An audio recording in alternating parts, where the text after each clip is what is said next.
নমস্কার। শ্রীরামপুর বিদ্যারবাণী কর্তৃক আয়োজিত নাট্য দর্পণ অনুষ্ঠানে আমাদের উত্তর মন্দ্রা বৈদ্যবাটির নিবেদন আত্মযোগ। অংশগ্রহণে সৌর্যদীপ মুখোপাধ্যায় ও লাইলি মুখোপাধ্যায়, রচনা লাইলি মুখোপাধ্যায়। সমগ্র অনুষ্ঠানটির বিশেষ সহায়তায় শ্রদ্ধেয় শ্রী ডক্টর প্রদীপ কুমার দাস মহাশয়কে আমাদের আন্তরিক কৃতজ্ঞতা জানিয়ে শুরু করছি উত্তর মন্দ্রা বৈদ্যবাটির নিবেদন আত্মযোগ। মা, একটু আসছি। হ্যাঁ, আয়। কিছু করছিলে? এই টুকিটাকি কাজ। কেন রে, কিছু বলবি? হ্যাঁ, তোমার সাথে একটু দরকারি কথা আছে। দরকারি কথা? তো বল না। বলছিলাম হ্যাঁ বল। আচ্ছা মা, তুমি কেমন আছো? সে আবার কি কথা? আমি তো, তুই তো আমাকে দুবেলাই দেখছিস। ভালো আছি। না না, সে ভালো থাকার কথা বলছি না। শরীরে তুমি ঠিকই আছো, সেটা আমি জানি। মানসিক দিক থেকে কেমন আছো? ভালোই তো। তুই, বৌমা রোজ সকালে কাজে বেরিয়ে যাস। ফাঁকা বাড়ি খাঁ খাঁ করে। কাজের লোকও কাজ করে চলে যায়। মন কি আর ভালো লাগে রে? এক সময় এই বাড়ি কত গম গম করতো। তোর বাবা, দাদু, ঠাকুমা, ছোট কাকা। মা প্লিজ, ওদের কথা আমাকে বলো না তো। বলবো না? ওরা ওরা তোর গুরুজন। ওরা আমার দুঃস্বপ্ন। ওদের কথা আমাকে বলো না।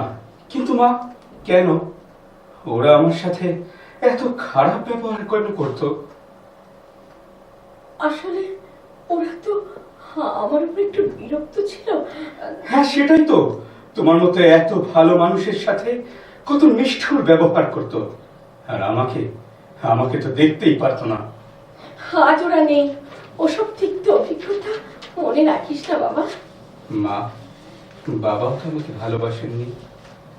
একমাত্র সন্তান হিসেবে যে আদর পাওয়ার কথা ছিল, কোথায় কোথায় সেই স্নেহ? শুধুমাত্র তোমার থেকেই যা ভালোবাসা পেয়েছি। না না, এটা ভুল। তুমি ওনাকে ভুল বুঝছো। উনি ভেতরে ভেতরে তোমাকে খুব ভালোবাসতেন। আসলে ওনার কি বলো? বাবা পরের দিকে আমাকে আর দেখতে পারতেন না, অথচ ছোট বয়সে উনি তো আমাকে কত ভালোবাসতেন। তারপরে ধীরে ধীরে দূরে চলে গেলেন। উনি দূরে যেতে চাননি, এক প্রকার বাধ্য হয়ে। কি বলতে চাইছো? কে বাবাকে বাধ্য করলো? বলো বলো মা, বলো। তোমার দাদু। দাদু? ছাড়ো সব কথা। কি বলতে এসেছিলে বলো। তোমাকে বলতেই হবে। আবার কি দোষ ছিল যে দাদু আমাকে দেখতে পারতো না? বলো, তোমাকে আজ বলতেই হবে।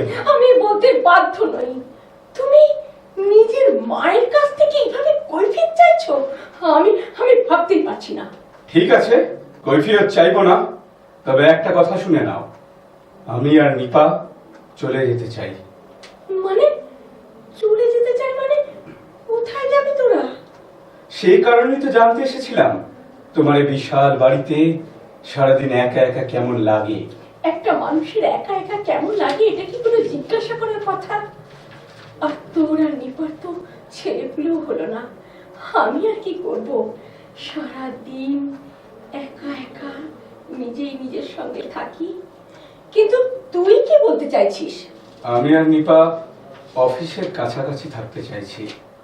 তাই চাই এই বাড়িটা নয় বিক্রি করতে, অথবা ভাড়া দিতে। আর আমি? বাহ বাহ বাহ বাহ, দারুণ সুসন্তান তো তুই। মায়ের কথা একটু ভাবলি না? সেটাই তো বলতে এসেছিলাম, কিন্তু অন্য প্রসঙ্গ এসে গেল। এবার সব বেশ বুঝতে পারছি। তুই আমাকে এই বাড়ি থেকে উৎখাত করতে চাইছিস। এ কি কথা বলছো? চুপ কর, বেঈমান ছেলে। আজ মাকে ছেড়ে চলে যেতে চাইছে, বাড়ি থেকে তাড়াতে চাইছে। না মা, তা নয়। আমি একটা ব্যবস্থা ভেবে রেখেছি। হ্যাঁ, কোন বৃদ্ধাশ্রমে পাঠিয়ে দে না। আমার টাকা পয়সা তো সবই তোর সঙ্গে জয়েন্ট করা আছে, আমাকে যত সামান্য দিয়ে তোর যা খুশি সবকিছু নিয়ে নিপাকে নিয়ে এখান থেকে চলে যা। পুরো প্ল্যানটা তো শোনো, আমরা যে ফ্ল্যাটটা নিচ্ছি তার নিচে একটা ফাঁকা স্পেস আছে গ্রাউন্ড ফ্লোরে, সেইখানে। থাক, আর একটা কথা আমি শুনবো না। আমি এই বাড়ি ছেড়ে কোথাও যাব না। তোমার প্রতি যা কর্তব্য ছিল সব করে দিয়েছি, তুমি এখন বড় হয়ে গেছো, তোমার যা খুশি তাই করো। পুরোটা শোনো মাথাটা ঠান্ডা করে। কি শুনবো? তোমরা ফ্ল্যাটে চলে যাবে, আর আমি, তোমার দাদু ঠিক কথাই বলতেন, বৌমা দুধ কলা দিয়ে কাল সাপ পুষেছো। সেই জন্য তোমার দাদু তোমার বাবার উপর রেগে গেছিলেন শুধুমাত্র তোমার কারণে। আমার কারণে? নিজের ছেলেকে এই কি কথা মা, কাল সাপ পুষছ? আমি আমি কি এমন অপরাধ করেছিলাম ওইটুকু বয়সে যে ক্ষমা করা যায় না? তুই যে আমায় ছেড়ে একদিন চলে যাবি এই কথা ওরা সবাই বলতো, আমি আমি কারোর কথা শুনিনি। অন্ধ মাতৃ স্নেহে তোকে আঁকড়ে ধরেছিলাম, আর সেই তুই কিনা। আমার আমার সব কেমন গুলিয়ে যাচ্ছে মা, এসব কথার মানে কি? তাই তো, তাই নয় তো কি, পেটের ছেলের থেকে তোকে ভালোবেসি। কি বলে? আমি তোমার নিজের ছেলে নই? নিজে সত্যি করে বলো, বলো মা, আমি কি তোমার নিজের সন্তান নই? নিজে মানে বলো মা, এবার এবার যে আমি সব সত্যিটা বুঝতে পারছি। আমায় কেন পরিবারের দাদু ঠাকুমা কাকা কেউ দেখতে পারতো না? মা, মা, আমি আমি কে মা? আমি কে? আজ আজ সত্যিটা প্রকাশ করো। তোকে একটা অনাথ আশ্রম থেকে এনেছিলাম আমরা। মা, রক্তের সম্পর্ক হলে কি এক কথায় মাকে ছেড়ে চলে যেতে পারতিস? মা, আমি তোমার ছেলে নই। দাদু অবশ্য একবার একটা আভাস দিয়েছিল, আমারও সন্দেহ হয়েছিল। তবে মা, আমি তোমাকে ছাড়ার কথা বলতে আসিনি। আমি বলতে এসেছিলাম, আমরা যে ফ্ল্যাটটা নিচ্ছি তার নিচে একটা ফাঁকা ফ্ল্যাট আছে, সেইখানে তুমি আর আমাদের ছোট্ট নতুন অতিথি সারাদিন একসাথে থাকবে। তুমি তো পুরোটা শুনলেই না। নতুন অতিথি? কি সে? কারা থেকে এই বাচ্চাটাকে অ্যাডাপ্ট করছি আমি আর নিপা। এখানে এই পাড়ায় থাকলে ওর হয়তো বড় হয়ে ওঠাটা অসুবিধা হতো।